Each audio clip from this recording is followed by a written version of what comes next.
Unsure of your dream? Study abroad destination? Clear your doubts. Videsh Consult. Call 9676502888.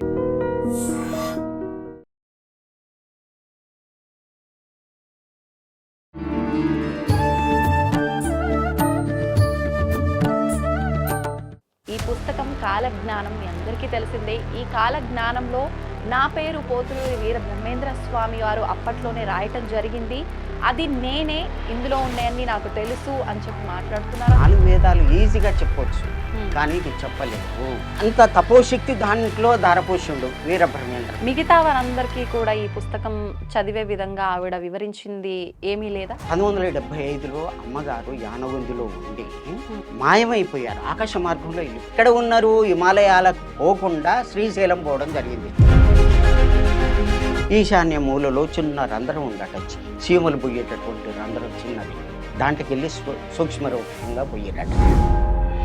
శివుని దగ్గరికి పోతే జ్ఞానంతో ఈ విధంగా చేస్తున్నారు. ఎంతకని ఎక్కడ కానీ వెళ్ళిపోతావు. మరి ఆయననే ఈవిడ రూపంలో జన్మించినప్పుడు ఆయన మానవుడి కింద రాదు. రాముడు స్వయంగా దేవుడు అయినా సరే నేను దేవుడిని అని చెప్పాను. భగవంతునికి భక్తునికి ఏమి తేడా అంటే, ఈ ధర్మం ఉన్న దగ్గరనే భక్తి ఉంటుంది, ధర్మం లేని దగ్గర భక్తి ఉండదు. వీరభోగ వసంతరాయలుగా జన్మిస్తాను అని చెప్పారు.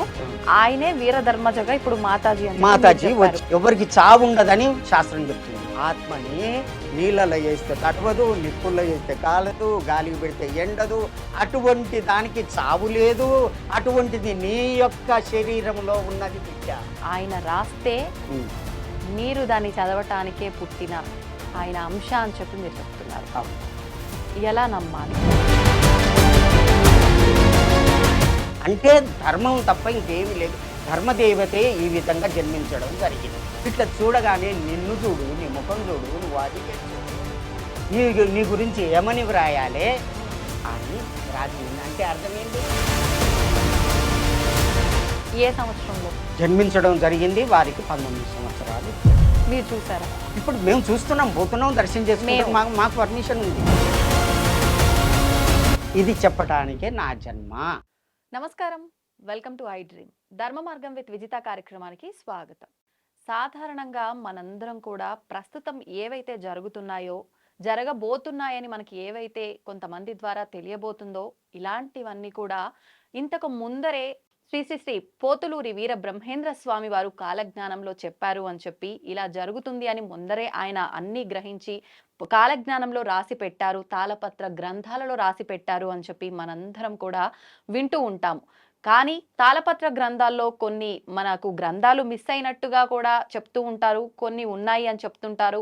ఆ ఉన్న వాటిల్లోంచి సేకరించినవి కొన్ని ఒకానొక సమయంలో అవి దొరకడం జరిగింది అని చెప్పి, వాటిని పుస్తక రూపంలో ప్రచురించారు అని చెప్పి, ఇలా రకరకాలుగా మాట్లాడుకుంటూ ఉంటాము. పోతులూరి వీర బ్రహ్మేంద్ర స్వామివారు ఆయన మరణం తర్వాత మళ్ళీ శ్రీ వీర వసంత భోగరాయలుగా జన్మిస్తాను అని చెప్పి ఆయనే చెప్పడం జరిగింది అని చెప్పి రకరకాలుగా మనం మాట్లాడుకుంటూ ఉంటాము. అయితే అసలు ఏంటి నిజంగా వీరబ్రహ్మేంద్ర స్వామి వారు మళ్ళీ జన్మించారా, జన్మించబోతున్నారా, ఆల్రెడీ జన్మించేశారా? ఇలాంటి మరిన్ని విషయాలు కూడా ఇప్పుడు మనం తెలుసుకుందాము. ప్రస్తుతం మనతో పాటు ఉన్నారు. కాలజ్ఞానంలో ఆయన పేరు రాసి ఉంది అని చెప్పి, అంటే కాలజ్ఞానం ద్వారా మనందరి ముందరికి వచ్చిన ఆ పుస్తక రూపంలో వచ్చిన ఆ గ్రంథం ఏదైతే ఉందో, దాంట్లో ఆయన పేరు అప్పట్లో బ్రహ్మంగారే రాసి పెట్టారు అని చెప్పి, అంటే దేవుడి అంశగా వాళ్ళ ప్రతిరూపంగా కొంతమంది లోక కళ్యాణం కోసం జన్మిస్తారు అని అంటారు కదా. అలా వారు కూడా వీరబ్రహ్మేంద్ర స్వామి వారు రాసిన కాల జ్ఞానాన్ని ఆయన రాస్తే, ఆయన అంశగా జన్మించిన వారు లోకానికి తెలియచేయడం కోసం నేను పుట్టాను అంటూ మన ముందరికి ఒకరు రావడం జరిగింది. వారే రాములు గారు, రామయోగి అని పిలుస్తుంటారు. ఈ పుస్తకం కాలజ్ఞానం మీ అందరికీ తెలిసిందే. ఈ కాలజ్ఞానంలో నా పేరు పోతులూరి వీర బ్రహ్మేంద్ర స్వామి వారు అప్పట్లోనే రాయటం జరిగింది.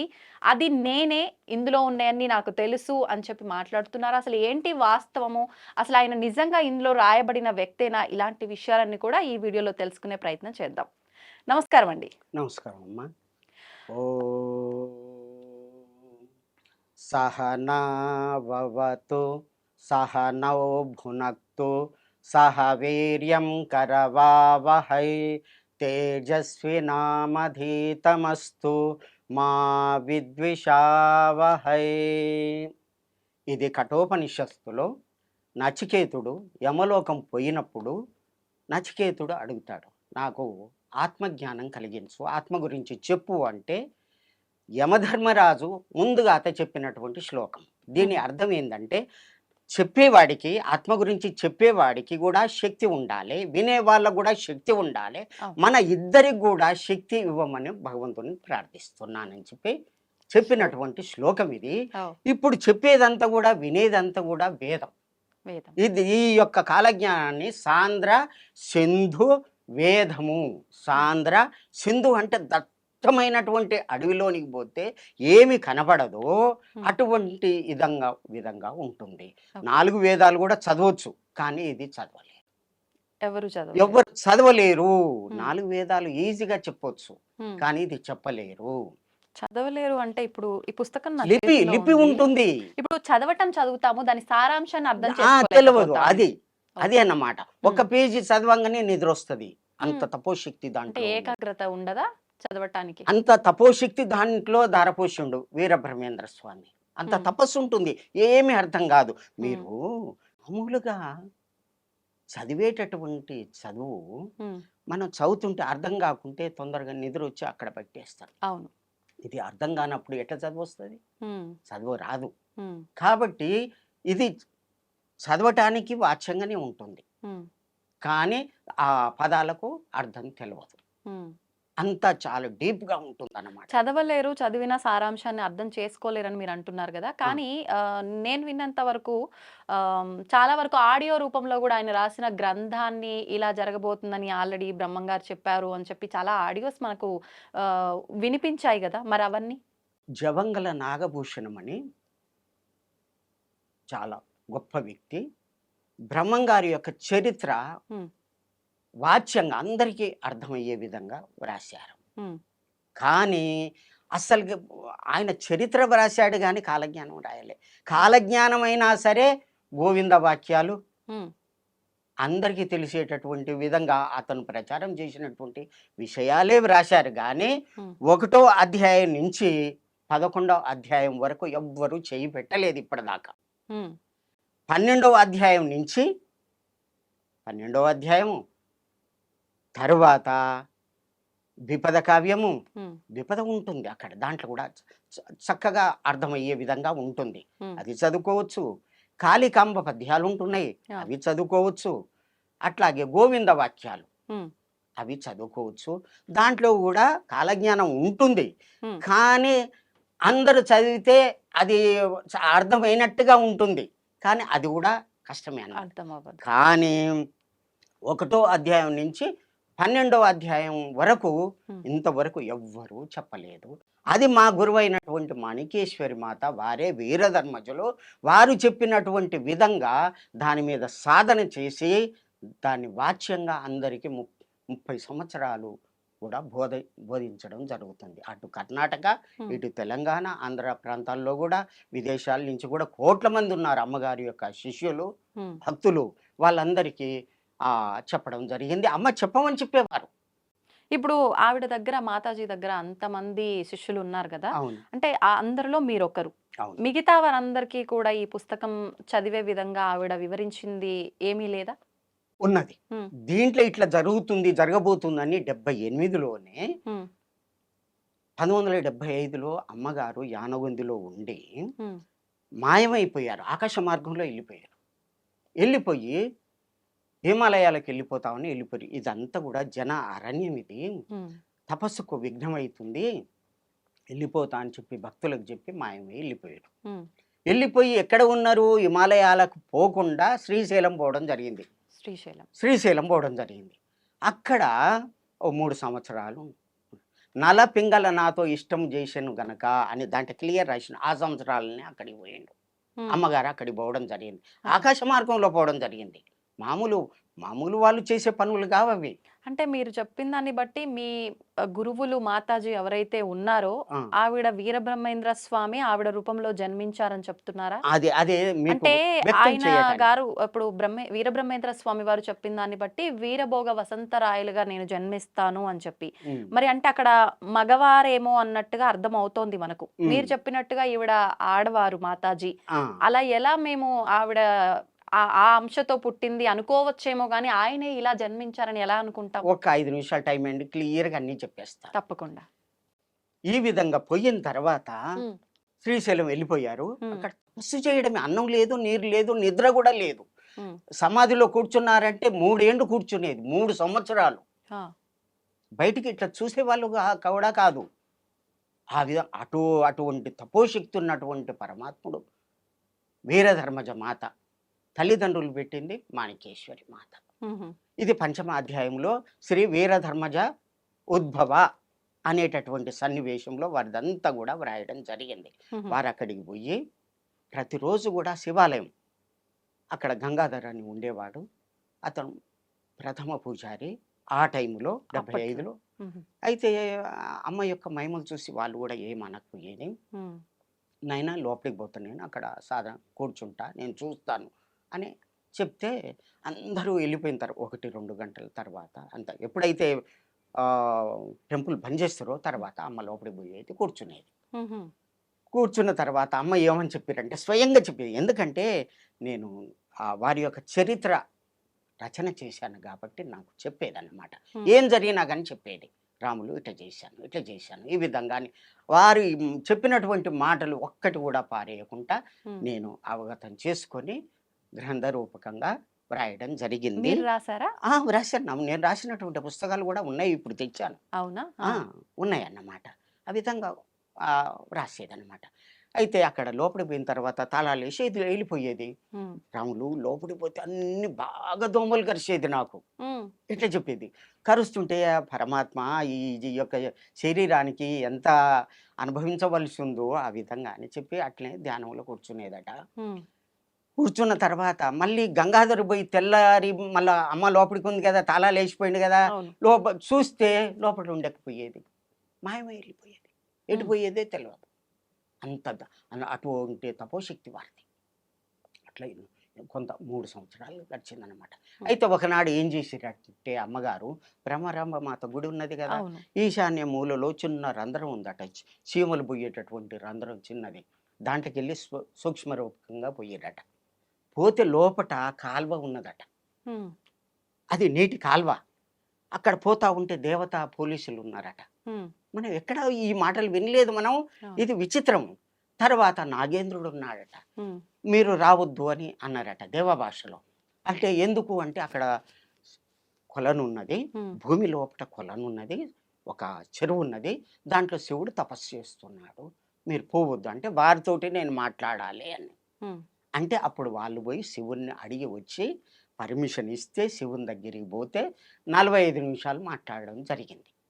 అమ్మ చెప్పినటువంటి మాట ఏమని, ఇక్కడ ఉండొద్దు వెళ్ళిపోతా హిమాలయాలకు అని పోయినటువంటి అమ్మ ఉమ్, అక్కడికి పోయిన తర్వాత, అమ్మ అందరి లోపల ఆత్మ ఉన్నది కదా, ఆ ఆత్మనే పరమాత్ముడు కదా, ఆ ఆత్మలో మీ లోపల కూడా ఉంది కదా, అవును. వాళ్ళు అజ్ఞానంతో ఈ విధంగా చేస్తున్నారు. ఉమ్, భక్త ఉద్ధరణ చెయ్యి, ఎంతకని ఎక్కడ కానీ వెళ్ళిపోతావు, ఉమ్, ఎక్కడ పోయినా కానీ అదే కదా, ఎక్కడికి పోయినా కానీ ఇదే ప్రకృతి కదా, అంటే ఎక్కడికి పోతావు, వాళ్ళ ఉద్ధరణ చెయ్యి, ఉమ్, కాపాడు వాళ్ళని, భక్తిని బోధించు, తల్లి లెక్కన. తల్లి ఏ విధంగా గోరుముద్దలు తినిపించి ప్రేమతోటి అవును. ఆ ధర్మాన్ని న్యాయాన్ని చెప్తారు, అట్లా భక్తులకు బోధించు ఉమ్, అని శివుడు చెప్పిన తర్వాత అమ్మగారు ఆ నుంచి వెళ్ళి 7/7/1978లో కరీంనగర్ రావడం జరిగింది. ఉహు, వచ్చిన తర్వాత 1 నెలలోనే పెద్ద ఆశ్రమం కట్టారు, ఆ, అన్ని ఏర్పాట్లు. అక్కడ ఉండగా నాకు అమ్మ గురించి తెలిసి దర్శనానికి వెళ్ళాను.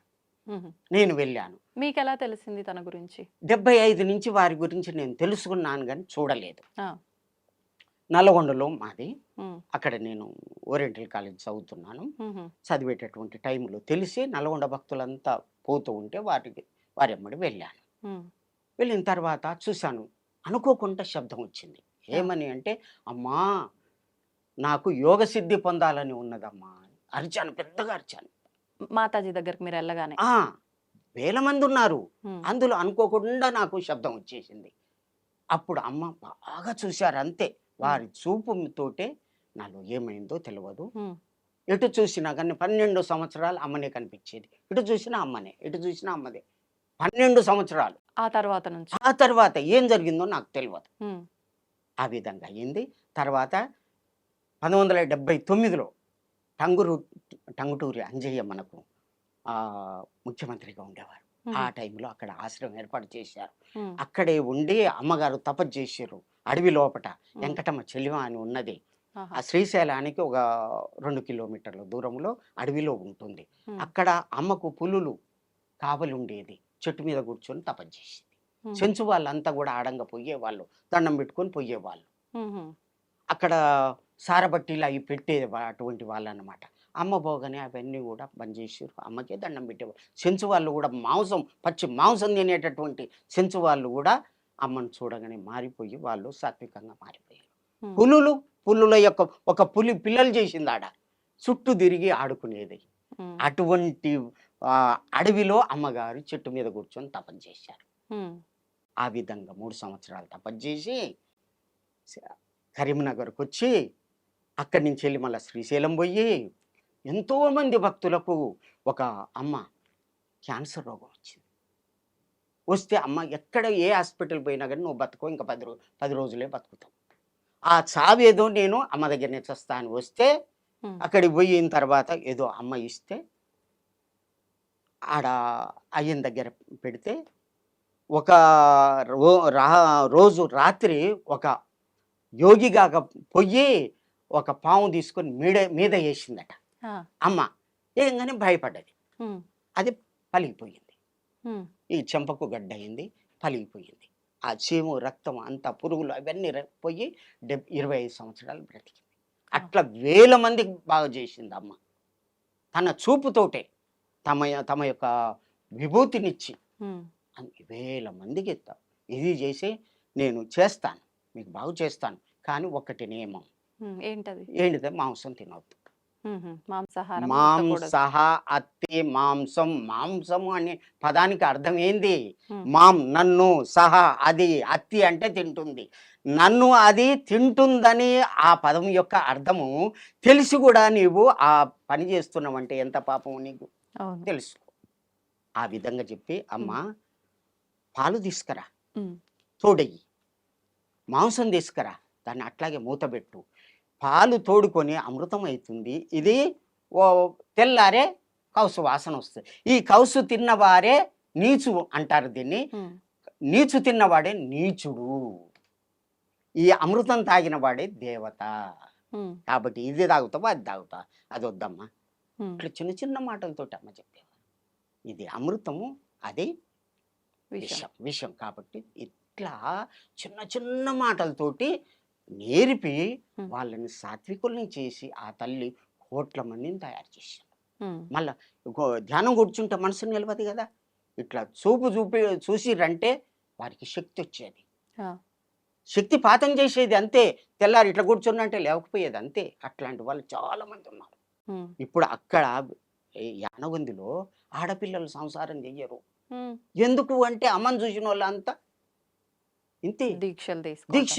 అన్నం లేదు, నీళ్ళు లేదు, ఏది లేదు. ఒట్టిగా అది గుట్ట చుట్టూ తిరుగుతుంది ఒక ఆమె. హ్మ్. నాయనా ఓ 10 రూపాయలు ఇవ్వవా? నాతోటే మంచిగా మాట్లాడుతా. అందరిని మంచిగా ఇష్టం వచ్చినట్టు తిడుతుంది. ఆ! ఆ!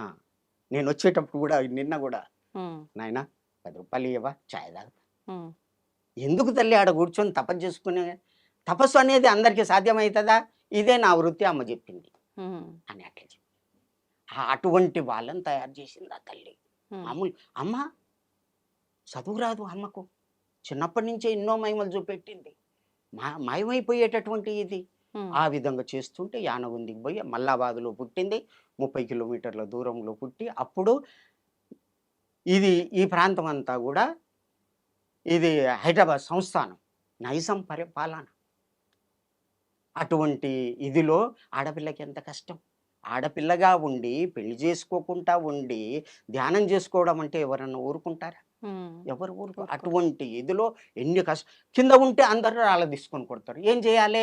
నీళ్ళ లోపల ఉండాలి, ధ్యానం చేసుకోవాలి. నీళ్ళ లోపలికి పోయిందంటే 3 రోజులు వెళ్ళకపోయేది. మరి ఎట్లా అంటే జలస్తంభన వచ్చింది. ఆ పైన ఇక ఎట్లా అంటే ఇట్లా కూర్చున్నదంటే బాగా చచ్చిపోవాలి, ఈ జీవితం నాకొద్దు, ఎట్లా చచ్చిపోవాలని మూసుకునేది రాములు. ముక్కు మూసుకోగానే ఆ ఊపిరి ఆగిపోయి కుంభస్థితి వచ్చి అదే యోగం అయ్యింది. అయిపోయి అన్నం లేకుంటే అయిపోయింది. 8 సంవత్సరాలకి అన్నం లేదు. పశువులు కాసేది పేదవాళ్ళు, పశువులు కాసేది. ఆ విధంగా ఇదైంది. ఏం చేయాలి? ఎవరు కనపడకుండా ఏం చేయాలి అని చెప్పి భూమిని తవ్వేది, ఆ భూమి లోపల పడుకునేది, మట్టి కప్పుకునేది. ఎట్లా కప్పుకునేది? ఒక చేయితోటి కప్పుకునేది.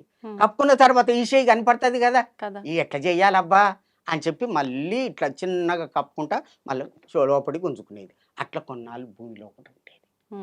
అట్లా గుట్టలు తిరుగుతూ, పులులున్న దగ్గర తిరుగుతూ సాధన చేసుకొని యానగుందికి వచ్చి భక్తులను ఉద్ధరణ చేసి ఇదంతా చెప్పి అమ్మ ఆ స్థితికి వచ్చింది. అమ్మ కరీంనగర్లో ప్రతిరోజు కూడా కాలజ్ఞానం చెప్పేది. నేను నా కన్నులార విన్నాను. రాబోయేటటువంటి కాలం మంచిగా లేదు. పొట్టుపోయి గట్టి నిలుస్తుంది. అమ్మ వస్తుంటే తలుపులు వాటంతట అవే తెరుచుకునేది చిన్నగా, ఎవరు తీయరు.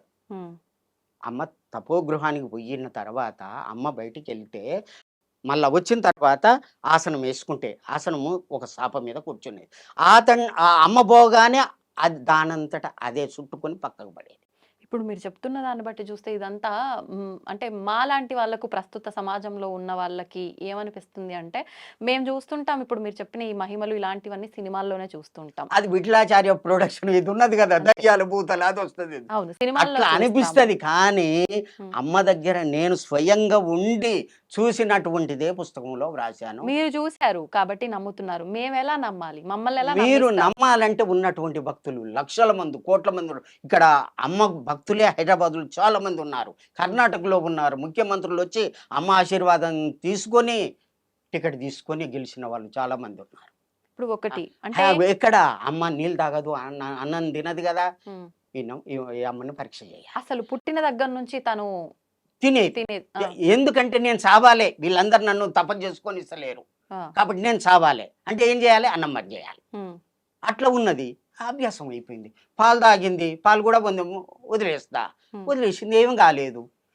బిర్రుగా ఏం చేయాలబ్బా, సావాలి కదా, బిర్రుగా గొంతు పట్టుకొని ముక్కు పట్టుకొని ఉండేది. అప్పుడు ఏమొచ్చిందంటే రాములు దగ్గొచ్చేది, నాకేం కాకపోయేది. ఇట్లనే చెప్పేదమ్మా. కానీ ఆమె ఇట్లా గొంతు పట్టుకునేది, ముక్కు పట్టుకునేది, ఊపిరి ఆగేది, నాకేమీ కాలేదు, అట్లాగే ఉన్నా. కానీ ఒకటి, ఇప్పుడు పోతులూరి వీరబ్రహ్మేంద్ర స్వామి అంటే ఖచ్చితంగా ఆయన దైవాంశ సంభూతుడే. మరి ఆయననే ఈవిడ రూపంలో జన్మించినప్పుడు ఆయన మానవుడి కింద రాదు, దైవమాత్రుడు అని చెప్పి మనం అనుకోవాలి, ఒక దైవంగానే భావించాలి. అంత జ్ఞానం ఉండి అది సమాజాన్ని ఉద్ధరించడానికి వచ్చిన ఆయన ఇన్ని చేసుకోవాల్సిన అవసరం ఏముంది? ఉంటుంది. ఏంటది? రాముడు స్వయంగా దేవుడు అయినా సరే నేను దేవుడిని అని చెప్పలే, అన్ని బాధలు అనుభవించుండు. గంగా నది దాటేటప్పుడు కూడా ఆయన సహకారం తీసుకుండు కదా, మరి అందరు సహకారం తీసుకుండు కదా, లక్ష్మణి యొక్క సహకారం తీసుకుండు కదా, అవునా? మరి అందరి సహకారం తీసుకొని కోతుల యొక్క సహకారం కూడా తీసుకుండు కదా. వాళ్ళు లేకుంటే అప్పుడు వారధి కట్టినప్పుడు కూడా ఆయన యొక్క అట్లాగే సహకారం తీసుకోవాల్సి వస్తుంది. మానవుల యొక్క ప్రవృత్తి అది.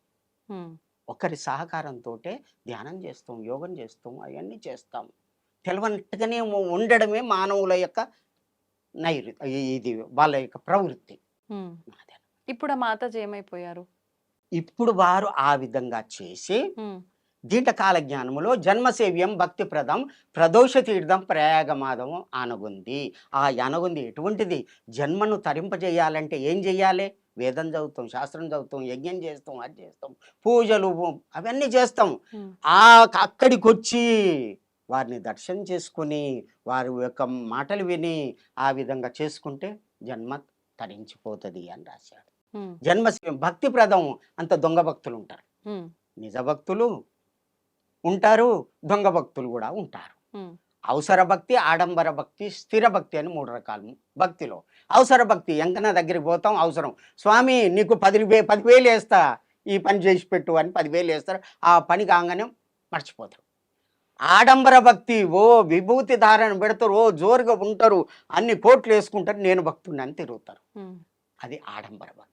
వాళ్ళ దగ్గర ఏముండదు, మళ్ళా జ్ఞానం అంటే కూడా తెలియదు, మనసును కూడా నిలబెట్టలేరు, ఏముండదు. నేను భక్తి పడినని అందరితోటి కాలు మొక్కించుకుంటారు, పాద పూజ చేయించుకుంటారు, ఎన్ని చేస్తారు, అన్ని చేస్తారు.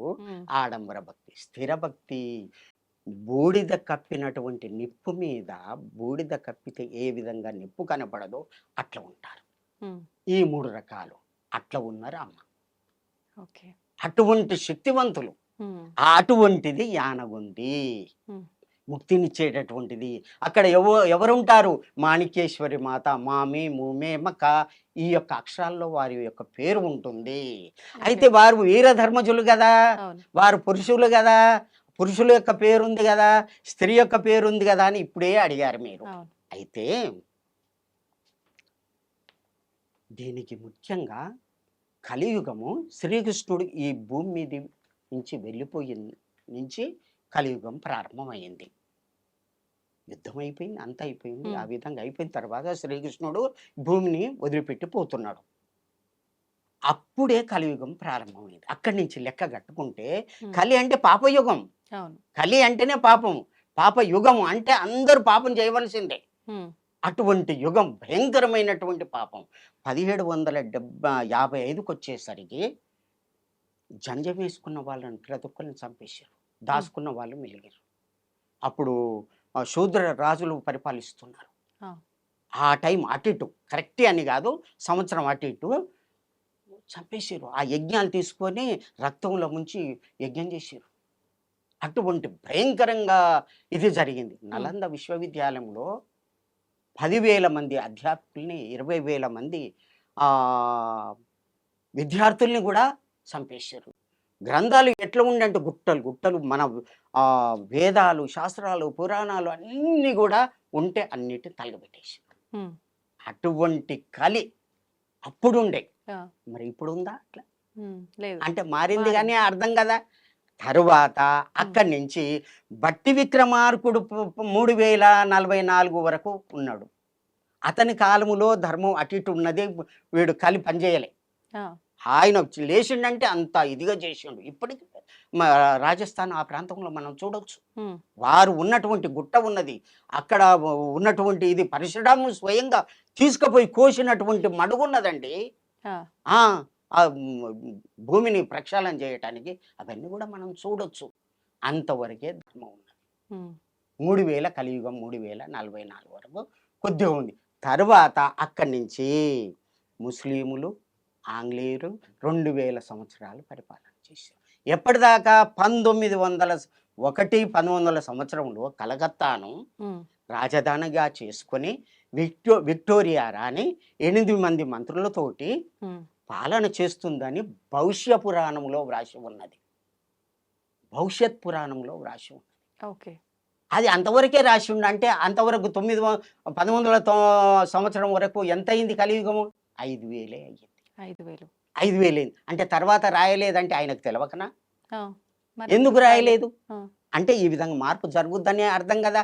4,32,000 సంవత్సరాలని చెప్పిండు కదా, 5,000కి ఎందుకు బంద్ చేసిండు? అంతమంది అందరికి గురించి ఎందుకు రాయలేదు? అది అన్నమాట. కాబట్టి అంతవరకే రాసి వదిలిపెట్టిండు. తర్వాత ఏం జరిగింది? అయితే దీంట్లో వేదవ్యాసుడు భాగవతంలో భగవంతుని రాకడం, కలియుగ మార్పు గురించి ఒక శ్లోకం ఇచ్చాడు. ఏంటండి? చంద్ర సూర్యక్ష తదాతిష్య బృహస్పతి. యదా చంద్ర సూర్యక్ష తదాతిష్య బృహస్పతి. చంద్రుడు, సూర్యుడు, బృహస్పతి అంటే గురువు ఏకరాశిలో సమేస్యంతి, ఒక రాశిలో కలిసినప్పుడు తత్కృతం తదా భవతి తత్కృతం, కృతయుగం వస్తుంది అని రాశాడు.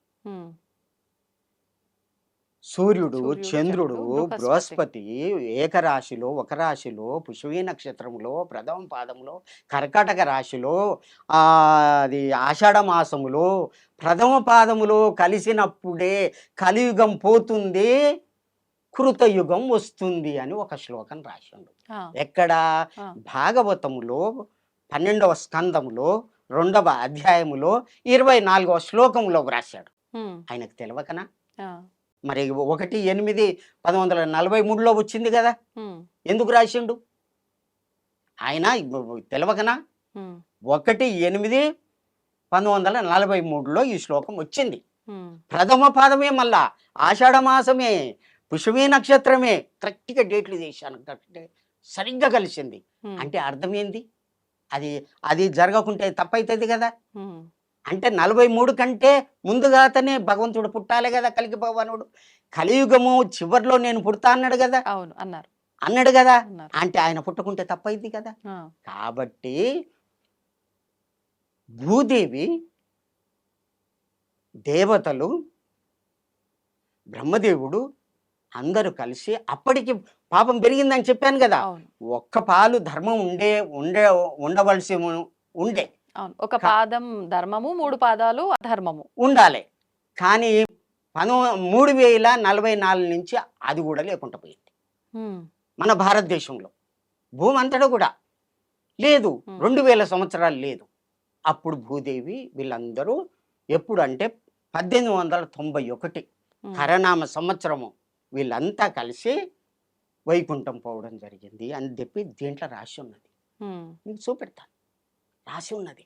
ఓకే. అక్కడికి పోయి, స్వామి మీరు ధర్మ రక్షణ చేసేటువంటి ప్రభువులు, నేను ఉండలేను. ఉమ్, ఎప్పుడైతే ఎక్కడ పాపం పెరుగుతుందో ఆ పాపం పెరిగిన దగ్గర నేను భూకంపాలతోని వాళ్ళని చంపేయవలసి వస్తుంది. ఉమ్, పాపం ఎక్కడుంటే అక్కడనే భూకంపాలు వస్తాయి, నేను చంపేయవలసి వస్తుంది. నేను ఉండలేను స్వామి. నీ యొక్క నియమేమైంది?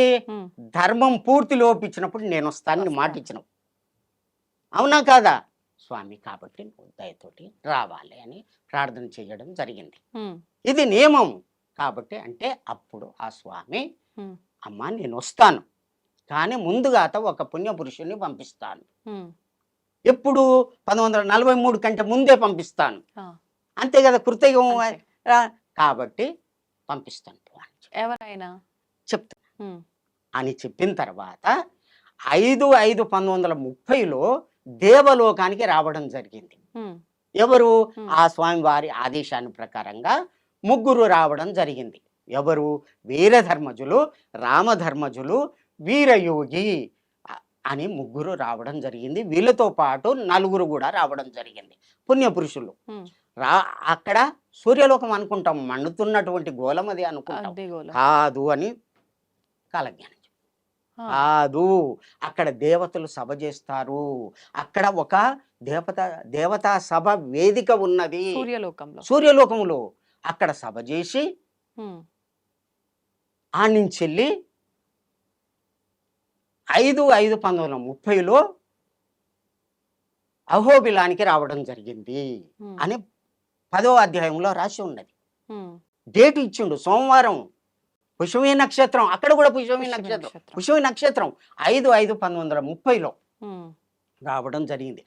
అప్సరసులు ఆడగా, గంధర్వులు పాడగా, కిన్నెర కింపురుష దేవులు అందరూ కూడా ఇది చేస్తుంటే, వీరధర్మజ స్వామి కాలనేమిని అనేటటువంటి ఒక దివ్యమైనటువంటి విమానంలో కూర్చొని సూర్యలోకం నుంచి అహోబిలానికి రావడం జరిగింది. అహోబిలానికి ఎందుకు వచ్చిండు? భూమి అంతా లేదా? అవును, మరి అవును. భగవంతునికి ఇష్టమైనటువంటి దేశం భారతదేశం. ఉమ్, అందులో అహోబిలం అంటే ఇంకా చాలా ఇష్టం. ఎందుకు? నరసింహస్వామి అక్కడనే ఆవిర్భావం జరిగింది. భక్త రక్షణ కొరకు, ప్రహ్లాదుని కొరకు అక్కడ ఆవిర్భావం జరిగింది. అక్కడికి వచ్చి రావడం జరిగింది అని దీంట్లో రాయడం. కాలజ్ఞానంలో. కాలజ్ఞానం ఇంత రహస్యం అంటే అది మామూలు విషయం కాదు. ఉమ్, ఇది దైవ రహస్యాలు, ఇవి ఎవ్వరు చెప్పరు. ఎందుకు? ఈ రహస్యాలు తెలుసుకుంటేనే భక్తులు అవుతారు.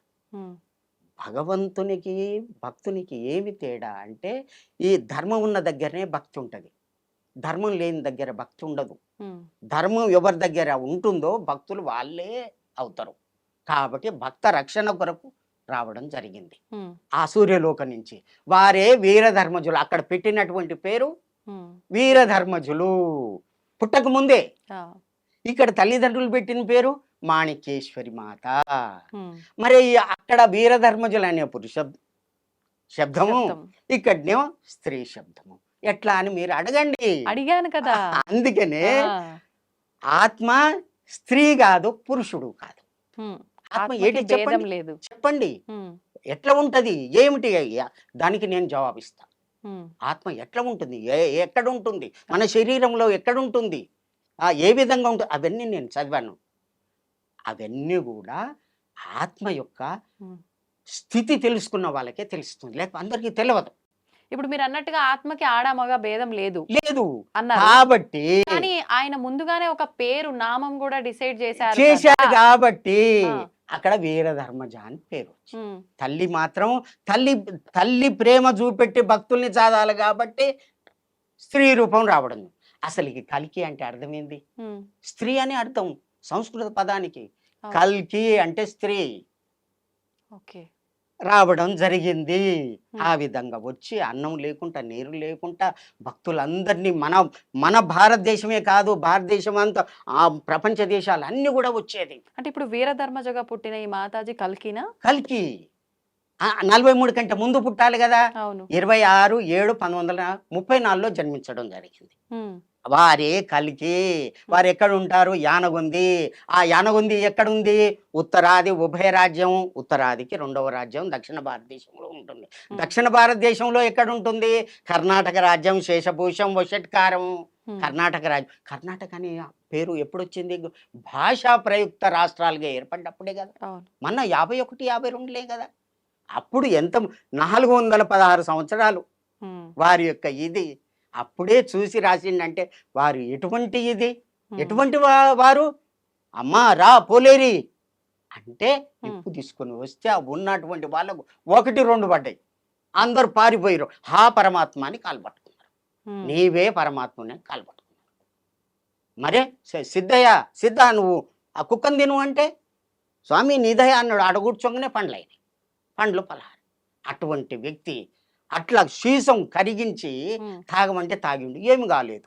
కడప నవాబు పరీక్ష చేయటానికి ఆ సిద్ధయ్యను తీసుకపోతే నా గురువు ఎందుకు, నేనే వస్తా చాలు అని దగ్గర పోతే, ఎందుకంటే ఇదేమో హిందూ మతము, ఆయనేమో ముస్లిం మతము, వీళ్ళు మత భ్రష్టత కలిగిస్తున్నాడు. ఈ గురువుని పట్టుకొని వీన్ని ఏమన్నా చేయండి అంటే అక్కడ సంజాయిషి చెప్పడానికి ఈయన పోతాడు కడప దగ్గరికి.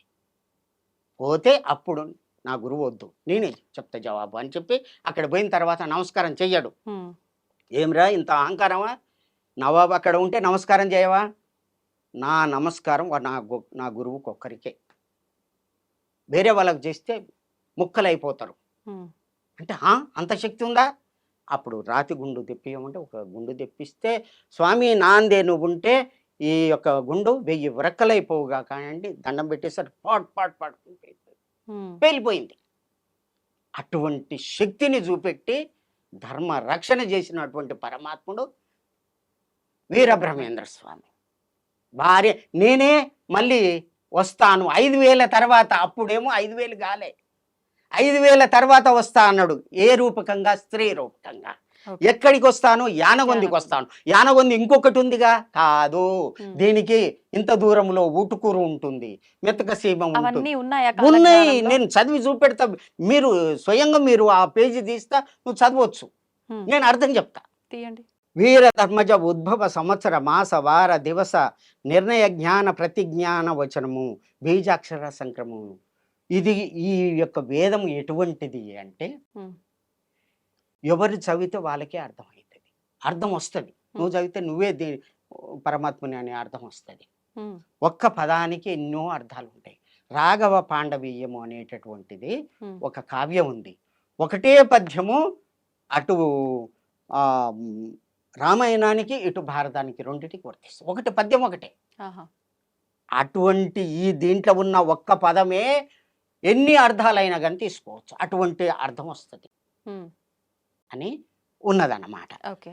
అదే మీరు అన్నారు కదా, అంటే మాతాజీ జన్మించిన ప్రదేశము ఎక్కడ జన్మిస్తుంది ఏంటి అనేది కూడా డీటెయిల్ గా పుస్తకంలో ఉంది కాలజ్ఞానంలోని. అవును. ఒక్కసారి అది చూపిస్తారా? ఈ కాలజ్ఞానంలో పంచమాధ్యాయం అంటే 5వ ఐదవ అధ్యాయంలో శ్రీ వీరధర్మజ గురువు అనే ఒక చాప్టర్ ఉంది. మ్మ్. దాంట్లో వీరధర్మజ ఉద్భవ మంచి చక్కగా సంస్కృత తెలుగు పదాలని మిళితం చేసి వ్రాసినటువంటిది ఇది. మ్మ్. కొందరు పండితులు ఏమంటారంటే ఇది దుష్ట సమాసము, మ్మ్. ఇది తెలుగు సంస్కృతాన్ని మిళితమైంది, ఇది తప్పు అంటారు. మ్మ్. అది కాదు అని చెప్పడానికే నేను సిద్ధంగా ఉన్నాను. ఓకే. ఆ, ఇక్కడ మీరు అమ్మగారి గురించి ఇది చదవండి. పంచమాధ్యాయము వీరధర్మజ ఉద్భవ వారి ఆ శ్లోకం చదవండి. మీరు అండర్లైన్ చేసింది. చేసిందా? ఉమ్. ఓకే. జన్మసేవ్యం భక్తిప్రదం భక్తిప్రదం ప్రదోష ప్రదోషతీర్థం తీర్థం ప్రయోగమాధవం ప్రయాగ మాధవం ప్రయాగ ఆ, మాధవం అనగొంది ఆనగొంది ఉత్తరాది ఇదే ఉభయ రాజ్యం. ఆ, ఓకే. మీరు చెప్పిందంతా ఓకే. ఇక్కడ డీటెయిలింగ్ ఉంది. బ్రహ్మం గారు ఆ పేరుతో మళ్ళీ జన్మిస్తారు అని అని చెప్పి భార్య అంతా రాశారు. ఇక్కడుంది. ఆ. మీరు చెప్పిన దాన్ని బట్టి ఓకే నమ్మచ్చు. ఆ, కానీ నాకైతే క్లారిటీ మిస్ అయింది. అయితే మళ్ళీ కూడా అంటే తను ఒక గురువుగా మగవారి పేరుతో ఆడవారుగా అనేది నాకు కొంచెం ఇక్కడ ఆ, అదే ఉమ్, భగవంతుడు పంపించింది వీరధర్మజ అనేటటువంటి ఇది తోటి దీంట్లో బ్రహ్మంగారు రాశారు. అవును వారు స్త్రీ పురుష అని చెప్పలే. చెప్పలే. వైకుంఠంలో ఉమ్, ఉమ్. వైకుంఠంలో ఒక ఆత్మ వస్తుంది, అంటే వాళ్ళ ఆత్మగా పరిగణిస్తారు అంతే కాబట్టి కదా. అక్కడ ఆడ మగ భేదం అవి లేదు ఉండదు. కాబట్టి తల్లి గర్భానికి వచ్చిన తర్వాతనే స్త్రీ పురుష భేదాలు వస్తాయి. ఓకే. ఎక్కడ ఈ లోకంలో మాత్రమే, ఉమ్. అంతట కాదు. ఇప్పుడు ఒకటి తల్లి గర్భంలో జన్మిస్తే ఇప్పుడు ఈ మాతాజీ తల్లి గర్భంలో జన్మించారా? ఆ, మీరు అంటే మామూలుగా మనం విన్నంత వరకు వీరబ్రహ్మేంద్ర స్వామి వారు తల్లి గర్భంలో జన్మించలేదు అని చెప్పి అని ఒక ఆ. జ్యోతిలా ఉద్భవించారు అని చెప్పి రకరకాలుగా మాట్లాడతారు. ఉమ్. అది వాస్తవం ఏంటనేది నాకైతే తెలియదు. ఆ, మరి అది. మాతాజీ ఎలా జన్మించారు? వారు కూడా వారి గురించి కొద్దిగా చెప్పి ఇది చెప్తాను. ఉమ్, వీరబ్రహ్మేంద్ర స్వామి పరిపూర్ణయాచారి ఉమ్, ప్రకృతాంబ అనేటటువంటి దంపతులకు ఉమ్, జన్మించాడు. వారు తల్లిదండ్రులు గర్తించిన తర్వాత ఉమ్, ఇక్కడికి నందికొండకు రావడం జరిగింది. కాలనేమిని అనేటటువంటి విమానం మీద నందికొండ అంటే బెంగళూరు పక్కకే ఉంది. అక్కడ వీరభోజయాచారికి సంతానం లేదు. ఉమ్. వాళ్లకు దత్తత ఇచ్చి వెళ్ళిపోవడం జరిగింది. అత్రి మహర్షి ఆహా. అత్రి మహర్షి అని చరిత్రలో మనం చదువుకుంటాం. తల్లి లేకుంటే తండ్రి లేకుంటే ఎట్లా పుడతారు ఉమ్, అనేది ఈ లోకం ప్రశ్నిస్తుంది. అవును. కాబట్టి ఆ విధంగా చరిత్రలో రాయడం. ఈ కాలజ్ఞానంలో ఏముంది? ఉమ్, నేను అయోని సంభవుడను అంటే ఏ తల్లికి సీతాదేవి అయోని సంభవ, అవును. ఏ తల్లికి పుట్టలేదు ఆ తల్లి. ఉమ్, మరి నేను కూడా అట్లాగే అయోని సంభవుడున్నాయి. మరి దత్తాత్రేయులు అట్లాగే తల్లికి పుట్టలేదు. అంటే గర్భం నుంచి పుట్టిన పుట్టిన వారిని వాళ్ళు కాదు కాదు నేను అని చెప్పి ఆయన కాలజ్ఞానంలో రాయబడి ఆయన వారు కూడా చెప్పింది అంతే. ఉమ్, అత్రి మహర్షికి వాళ్ళు ఎట్లా ముగ్గురు కూడా ఆ దత్తాత్రేయుడు నేను దత్తుడనైనాను ఉమ్, అంతేగాని వారికి నేను వారి దత్తుడను. గర్భంగా చేసి ఆ గర్భాన్ని తాల్చి పుట్టినటువంటి వ్యక్తి కాదు ఆ. దత్తాత్రేయులు. అట్లాగే వీరు కూడా మరి ఇప్పుడు మళ్ళీ వీరభోగ వసంతరాయలుగా జన్మిస్తాను అని చెప్పారు. ఆ. ఆయనే వీరధర్మజగా ఇప్పుడు మాతాజీ అని చెప్పి మీరు మాతాజీ చెప్పారు. వచ్చారు. ఆవిడ ఎప్పుడు ఎలా?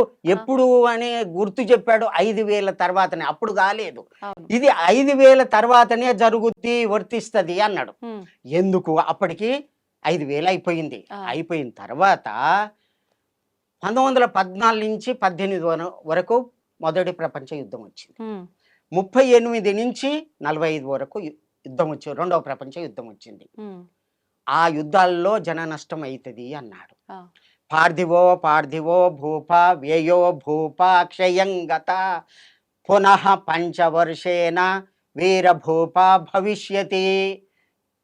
అయితే భూపాలులు అంటే రాజులు ఉమ్, అంతకుముందు ఉన్నారు. రాజుల కాలం పోయింది ఆ, కదా. పోయింది.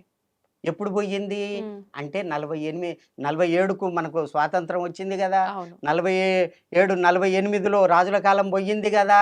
ఆ రాజుల కాలం పార్థివో అంటే రాజు, ఉమ్, పార్థివ నామ సంవత్సరము, పార్థివో ఉమ్, భూప అంటే రాజులంతా కూడా పార్థివ నామ సంవత్సరం వరకు అందరు పోతారు. ఆహా, రాజుల కాలం పోయింది, పోయింది. 48 వరకు పోయింది. పునః పంచవర్షేన మళ్ళీ 5 సంవత్సరాల తర్వాత అంటే 53 వస్తుంది. ఆ, 43 తర్వాత 53 వస్తుంది. ఉమ్. 5 సంవత్సరాలకు వీరభూప భవిష్యతి ఈయన పుడతాడు. 43 తర్వాత 53 అంటే 10 సంవత్సరాలు కదా, మీరు చెప్పింది 5 సంవత్సరాలు. 48 తర్వాత 48 కదా, ఉమ్, 48కి వరకు పోయిందిగా, రాజుల కాలం అవును, పోయింది కదా. అవును. పోయిన తర్వాత అక్కడి నుంచి 5 సంవత్సరాలు ఉమ్, 53లో పుడతాడు ఉమ్, అన్నాడు. వీరభూప భవిష్యతి అక్కడ ఉన్నది, ఉమ్, రాసి ఉంది. అక్కడి నుంచి ఆ విధంగా కాలజ్ఞానం నడుస్తుంది. ఉమ్, అదంతా సత్యం, అక్షర సత్యం అన్నమాట. అమ్మగారు పుట్టడం, భక్తుల ఉద్ధరణ చేయడము, అన్నం నీరు లేకుండా భక్తులని ఇది చేయడము. ఎన్ని సంవత్సరాల పాటు ఉన్నారు అలా అన్నము నీళ్లు లేకుండా మాతాజీ? 26/7/1934లో జన్మించారు. 7/3/2020లో లింగానికి పోయారు. లింగము అంటే వారు అందరూ చనిపోయినట్టుగా ఇట్లా శరీరం ఉన్నది కానీ కళ్ళు తెరిచారు, మళ్ళీ ఇట్లా పట్టుకుంటే కాలుతున్నారు అంటే శరీరం ఎక్కడ చావు ఉంది కాదు. ఆవిడ? శరీరం ఎక్కడుంది? ఇప్పుడు యానవంతిలో ఉంది. లింగాన్ని రాతి లింగాన్ని చేసి దానికి ఒకటి ఇది పెట్టి లోపల పెట్టి దాన్ని స్థాపన చేశారు. సజీవంగానే. సజీవం అంటే అందరికి చూడనేమో చనిపోయినట్టు లెక్క, ఆ, కానీ దాంట్లో పెట్టిన తర్వాత కళ్ళు ఇప్పి చూడడం ఏంది, చనిపోయినట్ట అది. ఇప్పుడు అలా మనకు కనిపిస్తారా? ఇప్పుడు కాదు, పెట్టేటప్పుడు పెట్టేటప్పుడు కనిపించింది. ఇక పట్టుకొని పోతుంటే ఇట్లా పట్టుకొని పోతారు కదా, ఉమ్, కిందంగా కాలుతున్నది. ఆత్మ ఉంటే కాలుతారా ఎవరైనా? కాలదు, అది చల్లబడిపోతుంది దేహం. చల్లబడిపోతుంది. ఆత్మ వెళ్ళిపోయిన తర్వాత చల్లబడిపోతుంది. ఉమ్, ఆ పురుగులన్నీ వాయువు చేత మా పురుగులన్నీ వచ్చి శరీరాన్ని కథం చేస్తాయి. అట్లా చెయ్యలేదే. ఉమ్, అంటే వారి యొక్క యోగమాయ చేత లింగంలో ఉన్నారు. ఎప్పటిదాకా ఉంటారు అంటే 34 వరకు ఉంటారు, 1934 వరకు ఉంటారు. ఇది అంత అయిన తర్వాత వారు వెళ్ళిపోతారు. వేరే యోగమాయ చేత ఆవిడ బతికున్నారు కానీ అలా అలా అగ్ని లింగంలోకి ప్రవేశించారు అంతే. అంటే తను చనిపోయారేమో కానీ ఆవిడ సాధన వల్ల చనిపోవట తపో బలం అసలుకి వల్ల అసలుకి చావు ఉంటుందా? ఉమ్, ఎవరికి చావు ఉండదని శాస్త్రం చెప్తుంది. ఎట్లా? ఇది ప్రకృతి, దీంట్లో ఆత్మ ఉంది. ఉమ్, ఉన్నదా? ఉంది. ఆత్మ ఎట్లా ఉంటుంది? నయనం చిందంతి శస్త్రాన్ని నయనం దహతి పావక నా చయనం క్లేదయంత్యపో నా శోచయతి మారుత. ఆత్మని నీళ్ళలో వేస్తే తడవదు, నిప్పుల్లో వేస్తే కాలదు, గాలికి పెడితే ఎండదు. అటువంటి దానికి చావు లేదు. అటువంటిది నీ యొక్క శరీరంలో ఉన్నది బిడ్డ. ఆత్మకి మాత్రమే కదా లేని నువ్వు ఎవరు? శరీరానికి ఉంటది కదా. నీవెవరు? మీ పేరేంది? ఉమ్. విజిత మేడం. అసలుకి విజిత మేడం అనేది శరీరానికా నీ ఆత్మకా? శరీరానికి. శరీరానికి ఉన్నప్పుడు నువ్వు పోయిండు అని ఎవరికి అంటున్నారు? ఉమ్, ఆత్మకి పోయిండు అని అంటారు. అంటే ఆత్మకే కదా ఆ పేరు. ఉమ్, ఈ శరీరం ప్రకృతితో కలిసిపోయింది కదా, ఉమ్, ఆ చావు ఎట్లయితుంది? ఎట్లయితుంది? ఈ శరీరం ప్రకృతిది, ప్రకృతిలో కలిసిపోయింది. ఉమ్, ఆత్మకు చావు లేదు. ఎవరు చచ్చిరు మరి? ఉమ్. జ్ఞాన రూపకంగా చూస్తే చావు లేదు. అంతే అన్నాడు శ్రీకృష్ణుడు. అట్లాగే అన్నాడు. అంటే అది నేను పూర్వం నుంచి నాకు తెలుసు, ఉమ్, నీకు తెలియదు. నువ్వు అజ్ఞానంలో ఉన్నావు, నేను జ్ఞానంలో ఉన్నాను. ఈ జ్ఞానాన్ని నేను ముందుగా సూర్యునికి చెప్పాను. ఉమ్, తర్వాత ఏమని? ఈ భగవద్గీత అంతా కూడా ఉమ్, సూర్యుని చెప్పాను. అది తర్వాత ఇక్ష్వాకులకు వచ్చింది, తర్వాత భూలోకానికి వచ్చింది ఈ ఆత్మవిద్య. అర్జున నేను ఇప్పుడు చెప్తున్నాను, అది ఏం జరిగిందో నాకు తెలుసు ఈ ఆత్మ జ్ఞానంతో, నీకు తెలియదు. అందుకనే ఏడుస్తున్నావు. తాత జాదిండు, ముత్తాత జాదిండు, ఈ జాడు, వీళ్ళని చంపనా అని చెప్పి ఏడుస్తున్నా. అదే అర్జున విషాద యోగం. అవును. ధర్మక్షేత్రే కురుక్షేత్రే సమావేత్త యోత్సవ మామక. నాకు చెప్పు, ఉమ్, కిమ కుర్వతి సంజయ? సంజయుడు ధృతరాష్ట్రుడు ఇక్కడ ఉన్నారు, ఉమ్, ఎక్కడ? ఢిల్లీలో ఉన్నారు. వాళ్ళు జరిగేది ఎక్కడ? యుద్ధం అక్కడ యుద్ధం చేసే దగ్గర వాళ్ళు కురుక్షేత్రంలో వాళ్ళు. ఆడికి ఎంత దూరం? ఆడ జరిగేది ఈయన చూసి ఎట్లా చెప్తాడు? కాబట్టి ఆ యోగ స్థితి ఉన్న వాళ్ళే చెప్తారు కదా. కాబట్టి ఈ సంజయునికి ఆ దృష్టి ఎట్లా వచ్చింది? ఆ దృష్టి ఉన్న వాళ్ళే దీన్ని చదువుతారు. ఎవరు? భగవద్గీతని చదువుతారు. అది కేవలం పఠన గ్రంథం కాదు, యోగ గ్రంథము. మొదటి శ్లోకం ఇది. ఓకే. అది నువ్వు చదివితే, అభ్యాసం చేస్తే నీకు ఆ శక్తి వస్తుందని పరమాత్మ మొదటి శ్లోకంలో చెప్పిండు. అర్థమైంది కదా. అర్థమైంది. కాబట్టి అటువంటి శక్తి వీళ్ళకున్నది కాబట్టి పాప ప్రక్షాళన చేసి ధర్మ రక్షణ చేయటానికి వచ్చినటువంటి పరమాత్ముడు వీర బ్రహ్మేంద్ర స్వామి, వీర ధర్మజులు. ఓకే. ఇది అన్నమాట. ఇప్పుడు ఆ విషయం పక్కన పెట్టేస్తే కాసేపు మీ విషయానికి వస్తే, ఆ, నేను ఇందాక ఇంట్రోలోనే చెప్పేసిన, ఆ, అంటే ఆయన రాస్తే ఉమ్, మీరు దాన్ని చదవటానికే పుట్టిన ఆయన అంశ అని చెప్పి మీరు చెప్తున్నారు. అవును. ఎలా నమ్మాలి ఏంటి? ఎంతో మంది ఉంటారు రాములు అనే పేరుతో, ఆ. మీరే ఆయన అని చెప్పి మేము ఎలా నిర్ధారణ చేసుకోవాలి? స్వామివారు రాసింది 400 సంవత్సరాలు. వారి యొక్క వారు 175 సంవత్సరాలు జీవించారు. మామూలు కాదు. 175. 175, 180 అని వాళ్ళు చెప్తారు. అట్లాగే సిద్ధయ్య కూడా. ఎవరు 175, 80 సంవత్సరాలు జీవించింది ఎవరు? వీర బ్రహ్మేంద్ర స్వామి. ఒక్కటి జీవించారు అని అంటే మరణం ఉన్నట్టే కదా. వీళ్ళకు మరణం ఆయన సమాధి, జీవ సమాధిలో కూర్చున్నాడు, మాయమే వెళ్ళిపోయాడు. మరణం అంటే ఏంది? ఇప్పుడే చెప్పుకున్నాం కదా. కానీ మరి మీరు జీవము అంటే జీవం దగ్గర నుంచి అంటే మళ్ళీ మరణానికి ఈ వచ్చేస్తారు. ఈ శరీరానికి జీవం, ప్రాణం ఉన్నప్పుడే కదా జీవం అనేది. ప్రాణం వేరు, ఆత్మ వేరు. ఉమ్, ఈ ప్రాణం ఉన్న శరీరంలోనికి ఆత్మ ప్రవేశించిన తర్వాతనే ఈ యొక్క జ్ఞానేంద్రియాలు, కర్మేంద్రియాలు అన్నీ చైతన్య రూపం వస్తాయి, చూడగలుగుతుంది, చదవగలుగుతుంది, మాట్లాడగలుగుతుంది. ఆ యొక్క ఆత్మ లేకుంటే ఈ యొక్క శరీరం మృతప్రాయం. ఓకే. అదే అన్నమాట. అటువంటిది ఎవరి ద్వారా? అక్కడి నుంచి వస్తుంది. ఉమ్, కాబట్టి ఆ ఆత్మ యొక్క స్వరూపం ఆ విధంగా ఉంటుంది ఉమ్, అని శ్రీకృష్ణుడు అర్జునుడికి చెప్పిన తర్వాత, ఎక్కడి నుంచి? అర్జున విషాద యోగం నుంచి అన్ని చెప్పుకుంటూ పోయి 6వ అధ్యాయం వరకు చెప్పి ఆత్మ సంయమ యోగానికి పోయిన తర్వాత, ఇట్లా కూర్చో అర్జున, ఇట్లా చెయ్యి, ఇట్లా చూడు, ఇట్లా చూడు, ఈడ దృష్టి పెట్టు, ఈ విధంగా చెప్తే చివరికి 18 అధ్యాయాలు చెప్పితే, స్వామి నా నుంచి కాదు, నాకేం తెలియదు, నాకేం కాదు నాయన అని చెప్పి దండం పెడితే అప్పుడు విశ్వరూపం చూపెట్టు. ఉమ్, విశ్వరూపం అంటే భగవంతుని యొక్క స్వరూపం చూపెడితే ఎన్నిసార్లు చేసినా ఇదైతే అట్లా అజ్ఞానంతో ఉన్నటువంటి వాళ్ళకి అర్థం కాదు. అందుకనే ఎవరు? యమధర్మరాజు ఫస్ట్నే చెప్పిండు, ఆ శక్తి కావాలి నాయన, వినటానికి శక్తి కావాలి, చెప్పే వాళ్ళకి శక్తి కావాలని మొదటి మీరు స్టార్టింగ్ లోనే అలా అని చెప్పాను కదా. ఇది ఆత్మజ్ఞానం. ఇదంతా ఈ వేదం కూడా, ఇదంతా కూడా వేదం. ఇది మామూలు కాదు. ఇది బ్రహ్మంగారు రాసింది పిచ్చి మాటలు కాదు. ఇది కదా బ్రహ్మం గారి కాలజ్ఞానం. కాలజ్ఞానం అదే. ఇది దీనికి అట్టయేషన్ అంతే ఇదే అన్నమాట. ఈ విధంగా కాబట్టి ఇది వేదం చదవాలంటే ఆత్మజ్ఞానం ఉన్న వాళ్ళే చదవాలి, లేని వాళ్ళకు అర్థం కాదు. అంటే మీకు ఆత్మజ్ఞానం ఉందంటున్నారా?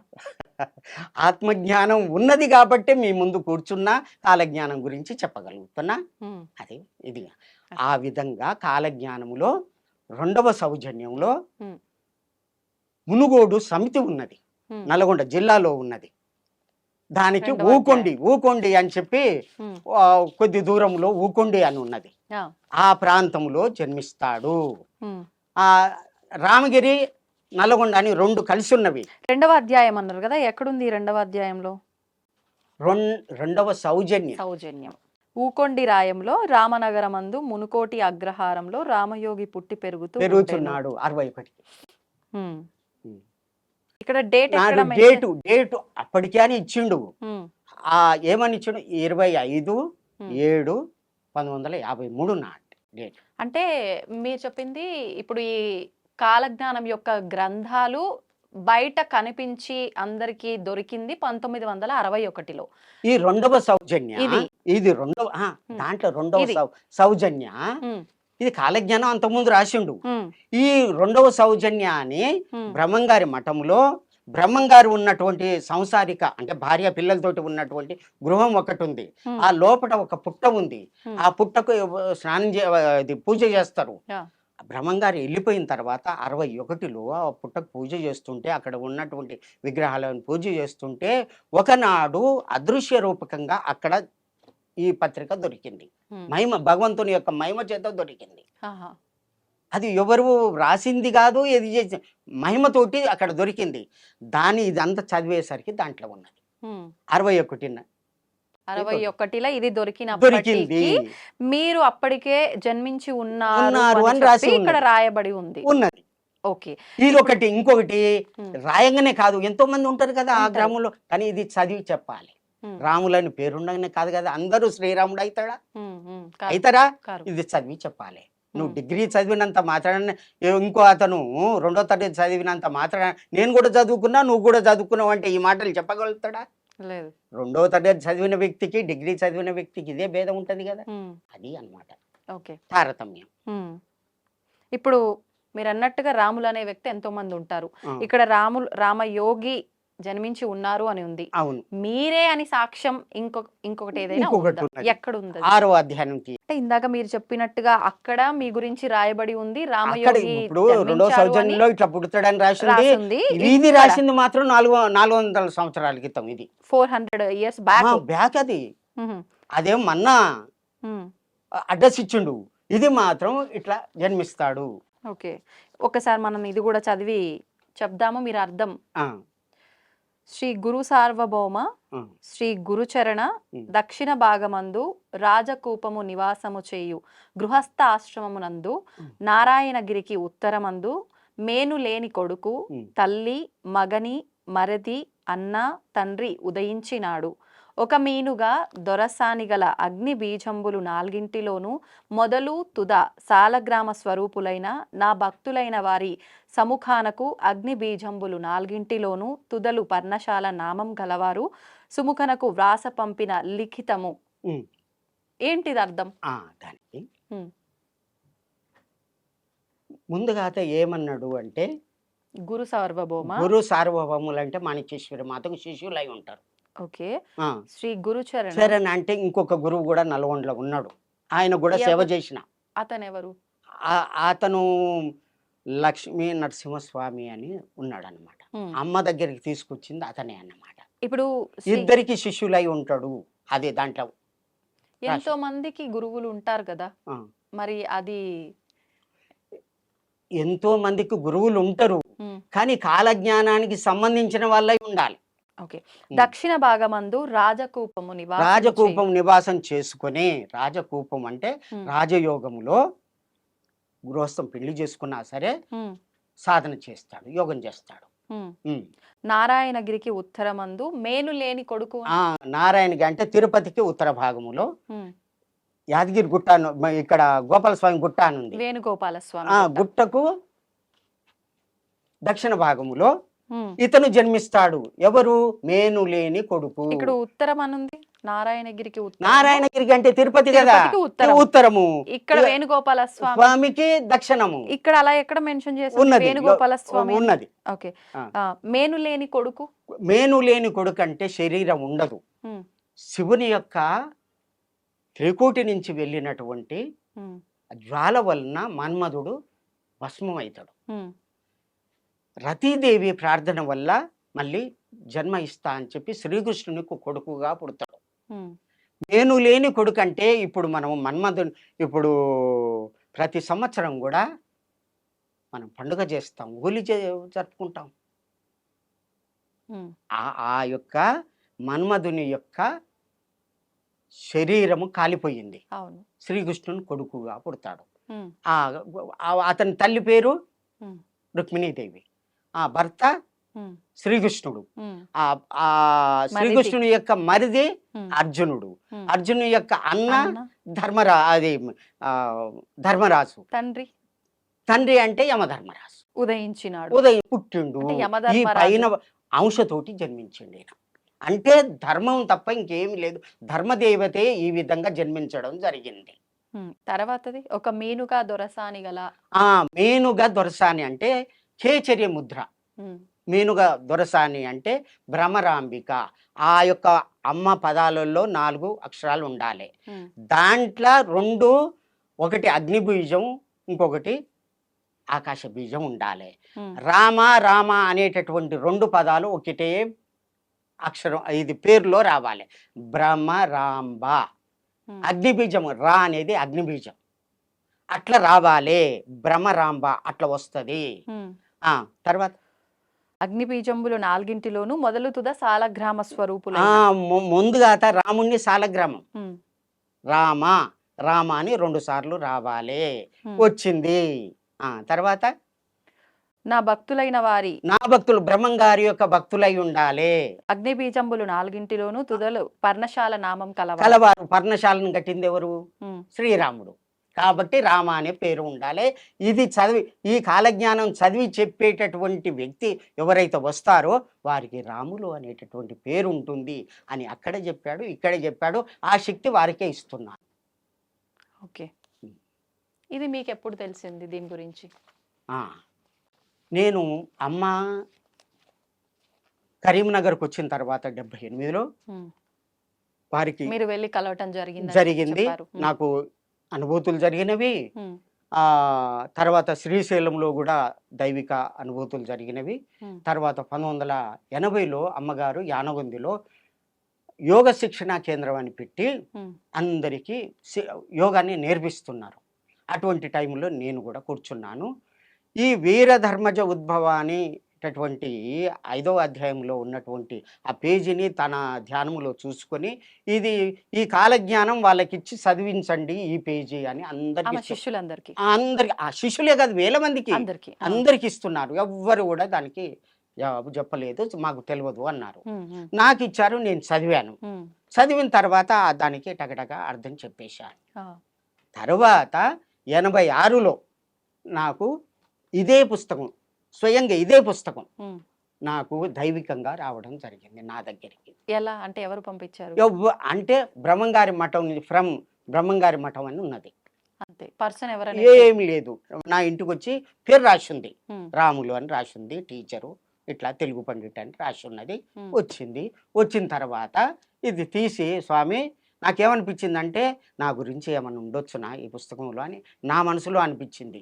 అదే ఆ విషయం 6వ అధ్యాయం వెళ్ళింది. ఇట్లా చూడగానే నిన్ను చూడు, నీ ముఖం చూడు, నువ్వు అడిగే చూడు, నీ గురించి ఏమని వ్రాయాలే అని వ్రాసి ఉంది. అంటే అర్థమైంది నా గురించి దీంట్లో ఉన్నదని అర్థం కదా. ఆ విధంగా నాకు అనుభూతి కలిగి ఒక 5 రోజుల్లో పూర్తి చదివేసి ఒక సంస్కృత పండితుని దగ్గరికి పోయి దీని అర్థాలు చెప్పంటే ఈ అర్థాలు చెప్పరు, ఏ నిఘంటువుల్లో ఉండవు, ఇది ధ్యానం వల్లనే తెలుస్తుంది, సమాధి స్థితిలోనే తెలుస్తుంది, ఇది ఎవరు చెప్పరు, ఇది అర్థం కాని వాళ్ళంతా కూడా ఏమంటారంటే ఇవన్నీ తప్పు ప్రక్షిప్తాలు, అదంతా బ్రహ్మంగారు ఒక పిచ్చోడు పిచ్చిరాతలు అని చెప్తారు అని అన్నాడు. అప్పుడు అట్లా కాకూడదు, బ్రహ్మంగారి మాట తప్పు చేయకూడదు అని చెప్పి సాధన చేసి 7 సంవత్సరాలు సాధన చేసి తపస్సులో కూర్చుంటే అమ్మ సరస్వతి మాత దర్శనమయ్యారు. అప్పుడు నాకు ఈ యొక్క జ్ఞానం కలిగింది.